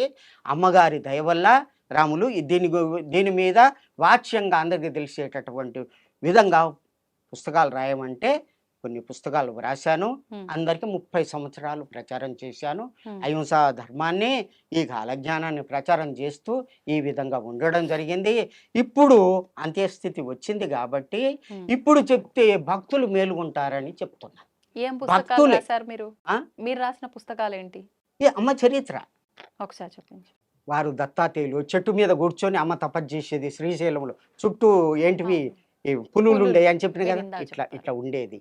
వీరే ధర్మజులు, వీరే దత్తాత్రేయులు, వీరు నా యొక్క అడ్రస్సు ఇదంతా కూడా పుస్తక గ్రంథకర్త. అంటే అనుభవాలు మాతాజీ మీకు చెప్పినవన్నీ కూడా మీరు పుస్తక రూపంలో చేశాను. ఈ దీంట్లో నేను చెప్పినవన్నీ చాలా ఉన్నాయి. అది ఎట్లా దేవులకం ఎట్లా పోయింది ఏం కదా, ఇది మాంసం తినకూడదు అని అమ్మ చెప్పిన విషయాలన్నీ కూడా దీంట్లో శాస్త్రపరంగా నిరూపించినవి. ఓకే, ఇవి ఈ విధంగా అహింస గురించి బోధించడం. అహింస పరమో ధర్మ, అన్ని ధర్మాలకెల్లా ఉత్తమమైనటువంటి ధర్మం అహింస. అన్ని ధర్మాలకెల్లా ఉత్తమమైనటువంటి ధర్మం అహింస అన్నమాట. ఆ ధర్మాన్ని నాతోటి అమ్మగారు బోధించడం జరిగింది. అమ్మగారు ఎట్లా చెప్తే అట్లా చెప్పేది, ప్రవచనాలు ఇచ్చేది, కాలజ్ఞానం చదివి చెప్పేది. దీంట్లో ఇట్లా ఉన్నదని భక్తులకు అందరికి కూడా 30-40 ఏండ్లు ఆ విధంగా చెప్పి ఉమ్, చేశాను. వారు అమ్మగారు తపస్సులో ఉన్నారు. భక్తులకు ఇదంతా జ్ఞానం కలిగించడానికి ఇదంతా చేస్తున్నాము ఆ భగవంతుని దయ వల్ల. ఉమ్. ఆ. అయితే మీరు అన్నట్టుగా ఇప్పుడు ఈ కాలజ్ఞానం అందరూ చదవగలుగుతారు కానీ దాంట్లో ఉన్న సారాంశాన్ని మాత్రం ఎవరు బయటికి వ్యక్తపరచలేరు. ఉమ్. నేను ఆయన అంశతో పుట్టాను కాబట్టి నేనే వ్యక్తపరచగలను అని చెప్పి. అంటే ఇప్పటి వరకు జరిగిందంతా అంటే అందరికీ తెలిసిందే. ఇప్పుడు జరగబోయేది ఉమ్. ప్రస్తుతం మనం వింటున్నాం 2025లో ఉమ్. ఆల్రెడీ ఇప్పటికే మనం చూసాం రకరకాల విపత్తులు, ప్రళయాలు చాలా చాలా చవి చూసాము. ఇంకా జరగబోతున్నాయి అని చెప్పి వింటూ ఉన్నాము. ఇప్పుడు ప్రస్తుతం యుద్ధ వాతావరణం కూడా నెలకొంది. ఉమ్. కొన్ని దగ్గరలో దాడులు జరగబోతున్నాయి అని చెప్పి, బాంబు దాడులు జరగబోతున్నాయి అని చెప్పి రకరకాలుగా మాట్లాడుకుంటున్నాం. ఎవరెన్ని చెప్పినా కూడా ఎంతవరకు ఉందో వాస్తవం అని చెప్పి ఒక మూఢనమ్మకంగా కొట్టిపారేస్తుంటాము. కొన్ని సందర్భాల్లో నమ్ముతూ ఉంటాం. కానీ బ్రహ్మం గారి కాలజ్ఞానం అనేసరికి ఖచ్చితంగా ఇప్పటి వరకు మనం చూసిన దాన్ని బట్టి అన్ని జరిగాయి, ఇక మీదట కూడా జరుగుతుంది అనే నమ్మకం ప్రతి ఒక్కరికి ఉంటుంది. మరి మీరు ఈ పుస్తకం చదవగలుగుతారు, దాంట్లో వివరించగలుగుతారు, మీకు అర్థమవుతుంది ఏముంది ముందర ఏం జరగబోతోంది ఇక ఆ. మీదట. వారే కాలజ్ఞానంలో ఏకాదశ అధ్యాయము వీరధర్మజ చరిత్ర అని రాసిండు. సంస్కృతంలో రాసిండు, ఉమ్, ఉమ్, తెలుగులో కూడా పదాలు అర్థమయ్యేటట్టుగా అది ఖగోళ శాస్త్రం, ఉమ్, మామూలు విషయం కాదు. అది ఖగోళ శాస్త్రం, అది జ్యోతిష్యం ఉంది. ఖగోళం జ్యోతిష్యం అంతం మిళితం చేసినటువంటి ఆ ఒక కాలజ్ఞానం. ఒక కాలజ్ఞానం మొత్తం కాదు, ఏకాదశ అధ్యాయం రాశాడు. ఒక First 11 అధ్యాయం ఒకటే అధ్యాయం ఉహుం, అదంతా రాశారు. దాంట్లో చివరిన ఎండు చేస్తున్నాడు. ఇక ఆహా, ఎండు చేస్తూ చివరిన మీనరాశి నుంచి మొదలు పెట్టాడు. వారు రాసిందే, ఉమ్, దాన్ని డేట్లలో తీసి నేను చెప్తున్నాను. అలాగే. శని మీనరాశిలో 29/3/2025 నాడు ప్రవేశించింది. మొన్న ప్రవేశించింది. అయితే అప్పటి నుండి 2/6/2027 అయితే 2.5 సంవత్సరాలు శని ఒక రాశిలో ఉంటాడు. ఉమ్, మీనరాశిలో ఇప్పుడు ప్రవేశించి ఉన్నాడు. ఉమ్, ఉన్నాడు. అప్పుడు ఏం జరుగుద్ది అని రాసిండంటే వారు ఉమ్, మ్లేచ్ఛ నాశనం. మ్లేచ్ఛ మ్లేచ్చులు అంటే నానా భక్షక మ్లేచ్ఛ అని వేదవ్యాసుడు చెప్పిండు. ఉమ్, నానా భక్షక, ఏది పడితే అది తినేటటువంటి వాళ్ళు, ఏది దొరికితే అది, ఉమ్, గుడ్డు మాంసం కావచ్చు, ఏది మాంసం కావచ్చు, పంది మాంసం ఏదైనా సరే, ఉమ్, నీతి నియమం లేదు, ఇది తప్పు ఇది ఒప్పు లేదు, అటువంటి తప్పుడు పనులు చేసి తిరిగేటటువంటి వాళ్ళంతా కూడా వాళ్ళని మ్లేచ్చులు అంటారు. ఉమ్, కులం అని కాదు, ఓకే. మతం అని కాదు, ఆ విధంగా ఉన్నటువంటి వాళ్ళంతా కూడా నాశనం అవుతారు ఈ 2.5 సంవత్సరాలు. ఒక రకంగా భగవంతుడిని నమ్మని అజ్ఞానులు అనుకోవచ్చా? నమ్మకపో, ఆ, నువ్వు దైవికంగా ధర్మంగా ఉంటే చాలు. ధర్మం ముఖ్యం. ఇక్కడ ధర్మం ఉండాలి కదా. ఉండాలి. ధర్మం 4 పదాలు కదా. ఉమ్, ఉమ్, ఒకటి ఒకటే ఉంది. సత్యము, ఉమ్, రెండవది దయ, ఉమ్, మూడవది తపస్సు, నాలుగవది దానము. దీన్నే సనాతన ధర్మాలు అంటారు. ఉమ్, మేను ఉండేటటువంటి భాగవతంలో చెప్పినట్టు ఈ 4, దీనికి ఎన్నో వేలు ఉపధర్మాలు అవన్నీ కూడా చెప్పొచ్చు. ఉమ్, ఉమ్, ఇవి ముఖ్యంగా 4. ఈ 4లో ధర్మంగా ఉండాలంటే ఉమ్, నువ్వు ఉండు అంటే ఉంటారా? సత్యం పలుకురా అంటే పలుకుతారా? అందరూ అబద్ధాలే పలుకుతారు. తపస్సు చేయరా అంటే చేస్తారా? నా నుంచే కాదు మనసు నిలబడతా అంటారు. దానం చేయరా అంటే నువ్వు చేయి, నాకెందుకు, నేనేం చేస్తా. ఉమ్, ఈ 4 గుణాలు ఎప్పుడైతే ఉంటాయో దాన్ని సత్యయుగము అంటారు. ఉమ్, ఇప్పుడు అమ్మగారు వచ్చిన తర్వాత అందరూ భక్తులయ్యారు. అప్పుడున్నటువంటి కలి యొక్క ఉధృతి ఇప్పుడు లేదు. అందరూ యజ్ఞం చేస్తున్నారు, యాగం చేస్తున్నారు, పూజలు చేస్తున్నారు. ఇది పాపం అంటురు, ఇది పుణ్యం అంటురు, దానాలు చేస్తున్నారు. ఇది కూడా దీన్ని ఏమంటారు? కలియుగం పోయింది, సత్యయుగానికి మార్పు జరుగుతుంది అని. కానీ ఒకటి ఏంటంటే, ఒక షాప్లకు వేరు మీరు అయితే వాడు మర్చిపోయి ఒక 10,000 సొమ్ము నీకు ఇస్తాడు. దొరికింది కదా అని చెప్పి ఒక 100 రూపాయలు ఇచ్చి అది సంతోషంగా వానికి తెలియదని చెప్పి నువ్వు ఇంటికి తీసుకొస్తావు. ఆ భావన పోవాలి. ఓకే. ఆ భావన పోయినప్పుడే సత్యయోగం వస్తుంది. అది ఎప్పుడు వస్తుంది అంటే ఇది చెప్తున్నాడు. అది మీనరాశిలో శని ప్రవేశించినప్పుడు 2.5 సంవత్సరాలు మ్లేచ్చులంతా కూడా పోతారు. మేషరాశికు ఎప్పుడు వస్తుండు? 3/6/2027 వస్తున్నాడు. వచ్చి 7/8 2029 వరకు ఉంటాడు. అప్పుడు కొద్దిగా మాత్రమే మేలు జరుగుతుంది. భయంకరమైనటువంటి స్థితి జరుగుద్ది లోకం మీద. మన భారతదేశంలో మాత్రం 2027 నుంచి 29 ఈ 2 సంవత్సరాల మధ్య కాలం. 2.5 సంవత్సరాల మధ్యకాలం ప్రపంచం అంతా కూడా ఇదైతుంది. ఉమ్, ఈ మన యొక్క భారతదేశం వ్యక్తే ప్రపంచానికి అధిపతి అవుతాడు. ఆ, రాజుల కాలం పోయింది. రాజరికాలు కొన్ని దేశాలకే ఉన్నాయి, వాళ్ళు పోతారు ఉమ్, అంతే కదా. ఇప్పుడు రాజుల కాలం లేదు. ఆయన ఏమని చెప్పిండు? ఉమ్, రాజుల కాలం పోతుంది ఇప్పుడు పంచాది రాజ్యం వస్తుంది అన్నాడు. పంచాయతీ రచ్చకొట్టములందు మొత్తుకునేరు అని రాశాడు. ఉమ్, రచ్చకొట్టములు అంటే పంచాయతీ రాజ్యాలు వస్తుంది, రాజుల కాలం పోతుంది, పంచాయతీ రాజ్యం వస్తుంది అని క్లియర్గా రాశాడు. ఉమ్, తర్వాత బస్సులు వస్తాయి, హరి నీల తామ్ర శకటములు ఓ ఊర్లకు ఊరికేనుమా అంటాడు. అంటే బస్సులు అన్నీ తిరుగుతుంటాయి. అప్పుడు ఉన్నాయా? ఆ? విమానాలు నడుస్తాయి అన్నాడు. ఉమ్, వచ్చినాయి కదా. సూత్రప్రాయంబుగా ఉమ్, పట్టాలు వేసి పొగబండ్లు నడిపిస్తారు అన్నాడు. trains. నడిపించిండు కదా. ఉత్తర దేశాన సత్తుగా ప్రజలంతా కత్తులతో వేటలాడేరు, మా కత్తులతో పొడుచుకొని చేస్తారు. చదివిండు కదా. ఉత్తరా దేశాన వైశ్యకులామందు ఉత్తమ గాంధకుడు పుట్టేను. ఉమ్, వైశ్యకులంలో ఆయన పుట్టిండు కదా. ఉమ్, ఏడ తప్పు ఏ ఆడ జరగలేదు, ఉమ్. జరిగినాయి కదా. కానీ కొన్ని బ్రహ్మంగారు చెప్పిన అంటే జరగనివి కూడా ఉన్నాయి అంటారు కదా. అంటే జరుగుతాయి అని అర్థం కదా. ఉమ్, జరగని ఉన్నాయి, జరుగుతాయి అని అర్థం కదా. అయితే ఆ విధంగా జరుగుద్ది. ఉమ్, తర్వాత కించిత్తు కొద్దిగా మన భారత్, కానీ హైదరాబాద్ మాత్రం చాలా బాగుంటుంది. ఇక్కడనే కృష్ణా గోదావరి మధ్య, ఈ కృష్ణా గోదావరి మధ్యలో భగవంతుడు జన్మిస్తాడు. ఈ ప్రాంతంలో తిరుగుతాడు. ఇక్కడనే కదా పుట్టింది అమ్మ. ఉమ్, ఈ మధ్య భాగంలోనే అమ్మ పుట్టింది. అట్లాగే వారణాసి అంతు మేమయం, వారణాసి వరకు కూడా నేనే చూసుకుంటా. ఉమ్, గౌతమం చేయవ నేను చూసుకుంటాను. తర్వాత బాదామి ఏకమే రాజ్యం, బాదామి అంటే బెంగళూరు దగ్గర ఉంటుంది, అంతవరకు చూస్తాను. అదే కాకుండా ఉమ్, కావేరి గిరిజాతోయం వైకుంఠ రంగ మందిరం అంతవరకు కూడా, అంటే రామేశ్వరం వరకు కూడా నేను పరిపాలన చేస్తాను. నా భక్తుల్ని రక్షించుకుంటాను. మిగతా వాళ్ళంతా కూడా పాపాత్ములంతా నాశనం అవుతారు. ఉమ్, ఇది జరుగుద్ది, జరిగి తీరుతుంది. సత్యం సత్యం న సంశయ. ఈ విధంగా జరుగుతుంది. ఇప్పుడు 29 తర్వాత నెక్స్ట్. ఈ 29 ఇదైన తర్వాత వృషభ రాశికి శని ప్రవేశమవుతాడు. ఎప్పుడు అంటే 8/8/2029కి ప్రవేశించి 30/5/2032 వరకు ఉంటున్నాడు. అప్పుడు ఏం జరుగుద్ది? బాంబింగ్ జరుగుద్ది. ఎక్కడ? మన భారతదేశానికి ఈశాన్య మూలం అంటే కలకత్తా. కలకత్తాలో గంగా నది, అక్కడ పోయిన తర్వాత ఉగ్లీ అని పేరు పిలుస్తారు గంగా నదిని. ఆ ఉగ్లీలో ఆ ప్రాంతంలో బాంబింగ్ అవుతుంది.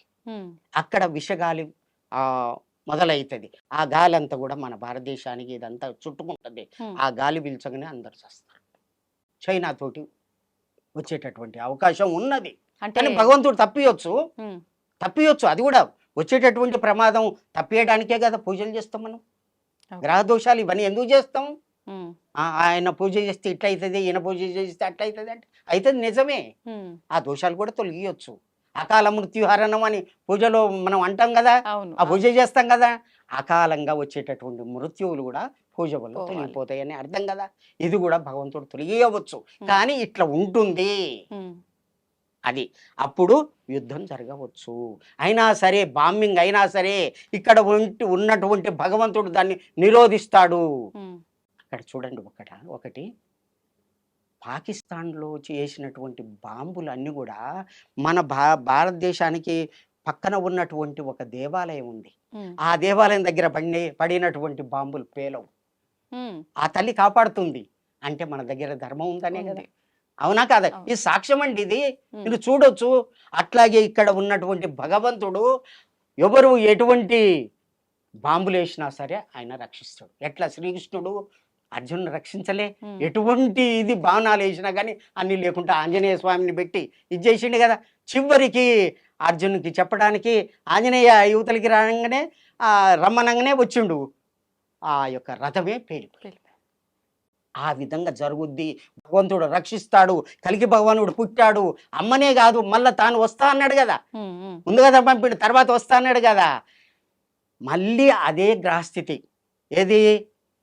చంద్రుడు, సూర్యుడు, గురువు ఏకరాశిలో సమస్యంతి అని చెప్పుకున్నాం కదా.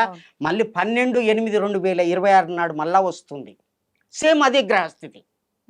దానివల్ల అది అంటే ఈ మధ్యకాలాన్ని సంధికాలం అంటారు. ఆహా. దానికంటే ముందు కలిగి భావనుడు ఆయనే పుట్టాలి.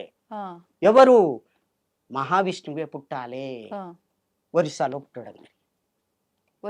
ఒరిస్సాలో పుట్టాడు. ఆ భవిష్యమాలిక గురించి ఇది కాలజ్ఞానం ఎట్లా వీరబ్రహ్మేంద్ర స్వామి రాసిండో, ఉమ్, శ్రీకృష్ణుని యొక్క స్నేహితులు 5గురు వారి యొక్క అంశతోటి పుట్టి పూరి జగన్నాథులో కూర్చొని వటవృక్షం కింద కూర్చొని భవిష్యమాలిక అనే గ్రంథాన్ని రాసిండ్రు. ఎప్పుడు జరిగింది ఇదంతా? ఏ సంవత్సరంలో?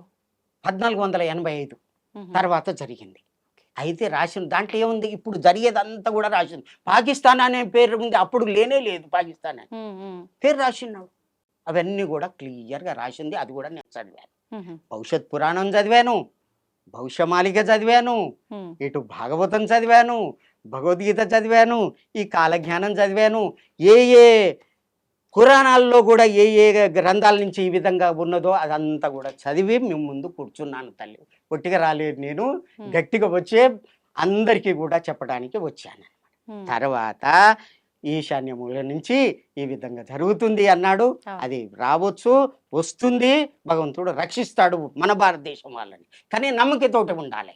ఉమ్, ఓం నమో భగవతే వాసుదేవాయ వాసుదేవాయ. ఇదే చెప్పిండు. ఓం నమో భగవతే వాసుదేవాయ అను అదే వెళ్ళిపోతుంది అంతే. ఉమ్, అక్కడ మాలికలో ఏమని చెప్పిండంటే మాధవాయ నమః అంటే వెళ్ళిపోతుందట ఉమ్. అంతే. అవి ఏమీ కావు, ఓకే. నీళ్ళు అయిపోతాయి. భగవంతుడు రక్షిస్తాడు. ఉమ్, తర్వాత మిథున రాశికి శని ప్రవేశం అయిన తర్వాత 31/5/2032లో ప్రవేశిస్తున్నాడు. ఉమ్, తర్వాత 11/7/2034 వరకు ఉంటుండు. ఉమ్. అప్పటి వరకు నేను ఇంతకుముందు చెప్పాను కదా, ఒక షాపులోకి పోయి ఇట్లా చేసి అవును. ఆయన చూస్తలేడు, ఆహా అలాంటిలో- బాగుంది అని నీ అవును. భావన వచ్చింది కదా, అది కూడా ఉండదు. అందరూ కూడా సత్య పురుషులై నువ్వు ఈ విధంగా వచ్చావు, నేను ఇట్లా తీసుకపోతే తప్పవుతుంది అని చెప్పి నువ్వు డబ్బులు కట్టి తెచ్చుకుంటావు. ఉమ్, దాన్నే సత్యయుగ లక్షణము అంటారు. ఓకే, అర్థమైంది కదా. అర్థమైంది. అది ఆనందనామ సంవత్సరం 2034 కలియుగ ధర్మం, ఇప్పుడున్నటువంటి కలియుగ ధర్మం ఏదైతే ఉందో ఉమ్, అంటే పాపం చేయుట, హింస, క్రోధం ఇదన్నీ ఉన్నాయి కదా, ఉమ్. అవన్నీ కూడా పోతవి. ఎప్పుడు 34. 34లో పోతాయి.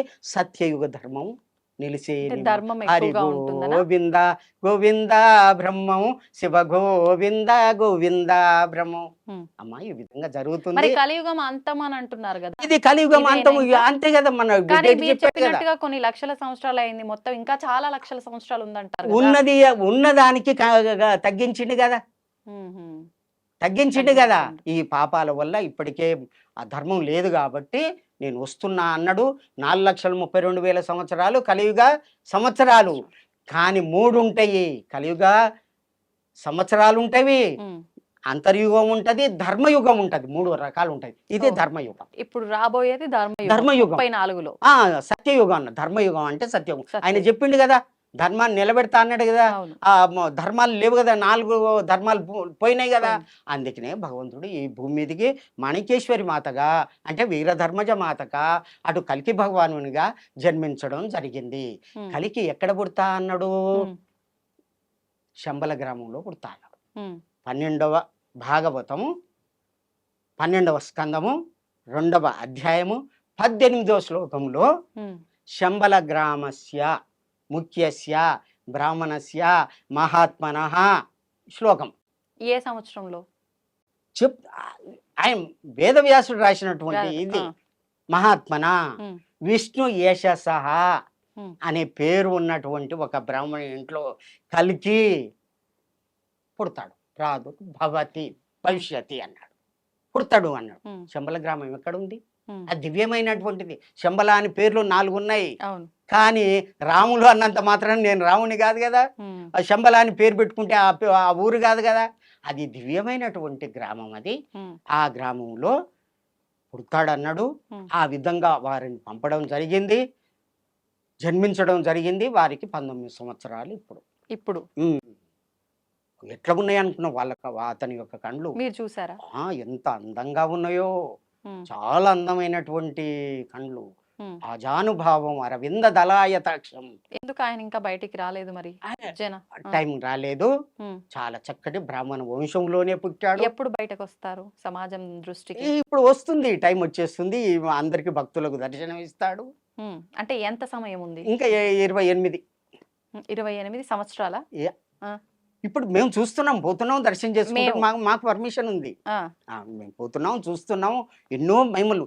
నేను ఆశ్రమంలో కూర్చొని తపస్సు చేస్తే ఆకాశం నుంచి శబ్దాలు వచ్చినాయి. ఇది నిజమా కాదా, ఇతను చెప్పేది నిజమా కాదా అని చెప్పి 13/3/2022 అనుకుంటా మధ్యరాత్రి 1ంటికి కూర్చున్నాను. వీళ్ళంతా చెప్పేది నిజమా కాదా అని.